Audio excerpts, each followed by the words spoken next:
Good morning, everybody. It's a beautiful Tuesday morning.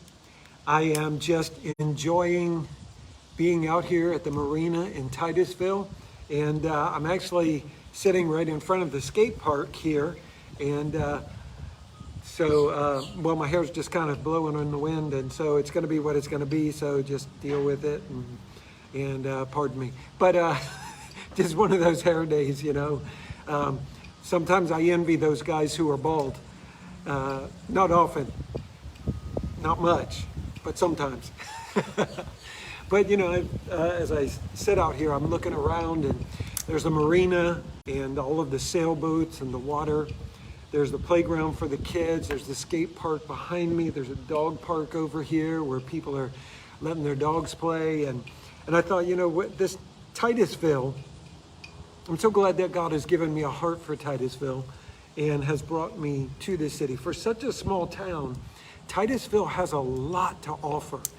And so I'm very thankful for that. And so I hope that wherever you are, wherever God has planted you today, that you are finding the goodness of God in all of it, that you are experiencing how great God is and how awesome He is in all of it.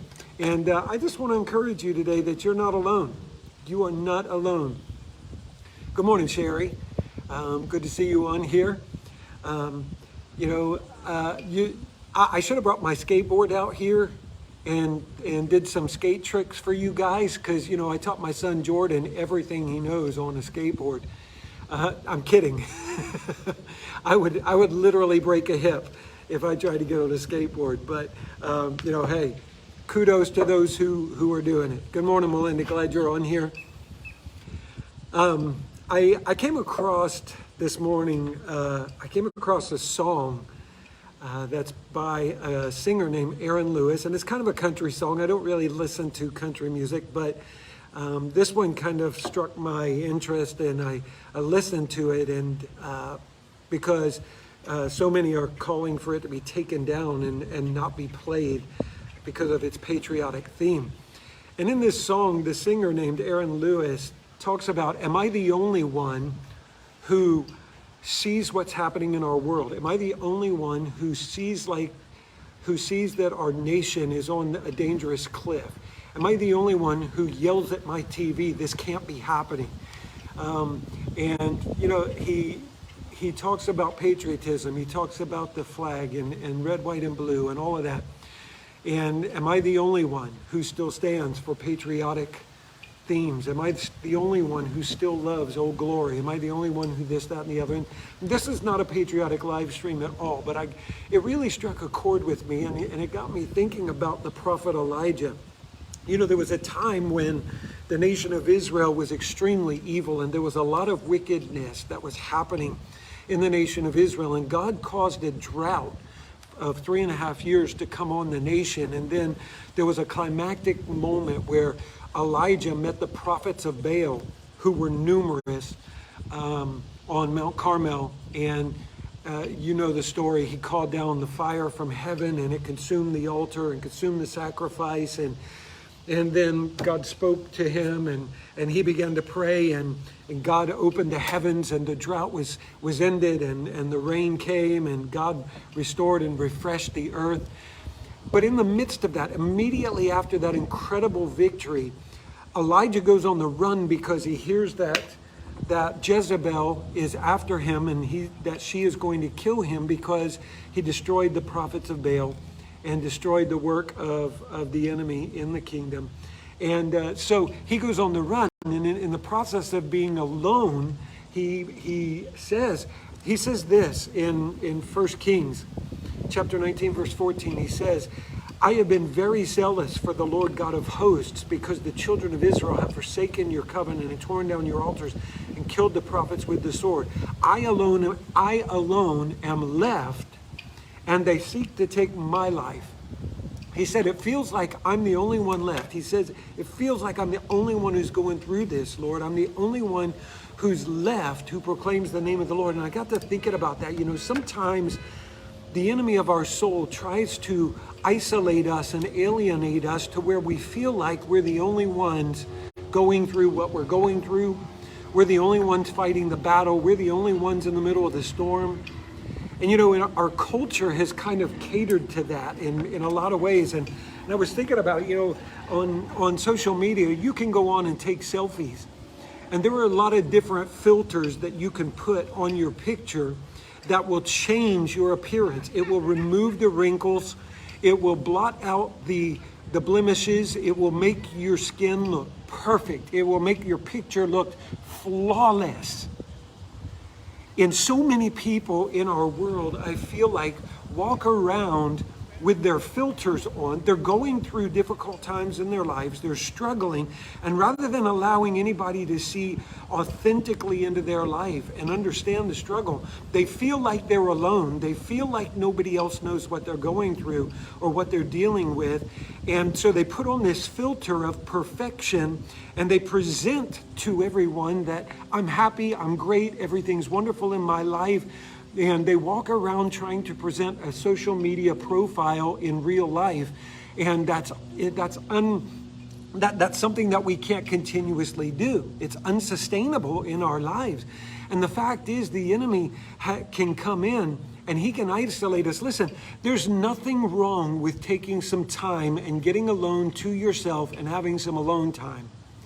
But you cannot live in that place of loneliness. You can't live in that place of being alone. At some point, you have to re-enter fellowship. You have to re-enter community. You have to go back to fellowship and those who love you, because that's what we were created for. But so many times the enemy tries to alienate us and isolate us by ourselves. And in that place, we become very weak, and we come to the place where we feel like nobody else knows what I'm going through. Nobody else understands my struggle, and I can't show that to anyone else. It's kind of the mentality of the predator, in the safari, where the lion will single out the weakest and he will isolate them, get them isolated from the rest of the herd, and then he's got them because they can't fight back and they struggle, and eventually they are consumed because they find themselves alone and alienated from the rest of the herd. And this whole thought sparked in my mind from this song that I heard this morning, Am I the Only One? And I thought, as believers, we have to understand we're not the only ones. You're not the only one standing for truth.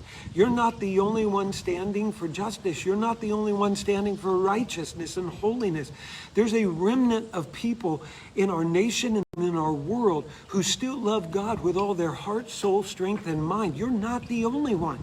So take comfort in that. There's a community of believers who are still lifting up the name of Jesus Christ. And let me just put this in here also. You're not the only one going through what you're going through. The struggle may be very real, and you may feel alone in your struggle and like you can't share it with anybody else because nobody else will understand. But I'm telling you, other people have been there. Other people have walked through it. You're not alone. There are some who are going through it right now, but they're so filtered, nobody knows what's going on in their life. At some point, we have to, at the risk of sounding controversial, we have to remove the masks. And we have to expose ourselves to truth. And we have to realize that I'm not in this alone. At the end of the song, this singer, Aaron Lewis, says, I'm not the only one. I can't be the only one who stands for what is right. And it's just such a powerful thought. We're not alone in this. And when you can't find fellowship in your brothers and sisters, when it seems like no one else around you understands, you're still not alone. Because Jesus is there, and he is a friend that sticks closer to you than a brother. And so you may be at a point in your life where you like Elijah, feel like, Lord, I'm the only one left. There's nobody else but me, and nobody gets it and nobody understands. Listen, he felt like he was the only one, but there was still a remnant of prophets and godly people in the nation of Israel who would rise up, and revival would come. God would heal the nation. So you're not alone. No matter what our world looks like, you're not alone. You're not alone today. Know that I love you, and I'm praying for you, And I know that God's going to bring you through it. God's going to bless you. God's going to keep his hand upon you. And so just take comfort in the fact that you have community and you have fellowship. And maybe I know as we came through 2020, so many people felt lost and disconnected through that time. And so many have still struggled to find a reconnection and to resume fellowship and community. But church, it's important. It's important. We can't last for very long isolated from one another. You're not alone. I love you today. Just a quick note.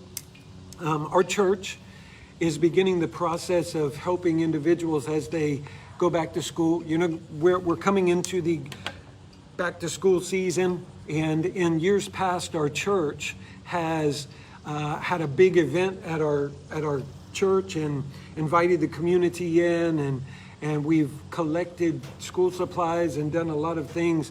And we've always tried to help as many people as we can. And we've always had things left over. We've been able to minister to families, but they walked away with still having needs in their life because we had a lot of supplies, but we didn't have necessarily the supplies that they needed for their grade or their age group or whatever. So this year we're approaching the back to school thing in a little different way. We're asking those in our community, those in our church family, those who watch these live streams, if you know someone who has a need in their family for back to school and they need help getting school supplies, you can contact me. Contact me at the church office, 321-269-4310. Go on our website and send us an email. If you want to email me personally, it's jcweeks@msn.com. You can personal message us here on our Crossroads Titusville Facebook page, however you can get a hold of us. And our goal here is to focus our efforts on meeting the needs of families right here in our community. So any referrals that we get, we will be reaching out to them and contacting them and asking, what do your children need to go back to school? And Crossroads will be doing everything we can to meet the complete needs of families as their kids go back to school, whether it's backpacks, whether it's pens, pencils, paper, protractors, whatever it might be. We want to do everything we can do to reach out and minister to them. And maybe you're watching this and you think, I don't have any kids that are going to school. I don't have to buy any back to school supplies. If you would like to contribute to Crossroads in order to help us to reach those families in our community who have a need in their life, you can go on our church website at discovercrossroads.net. And at the top of the website is a donate button. And when you go to donate on there, just put a note in there that it's for back to school supplies. And we will make sure that that gets put in the right place. So if you can help us as we help families in our community, thank you for that. If you know people who are in need, families that are legitimately in need, contact us, reach out to us, and we'll do everything we can to help meet their need. I love you today and pray for you. God bless.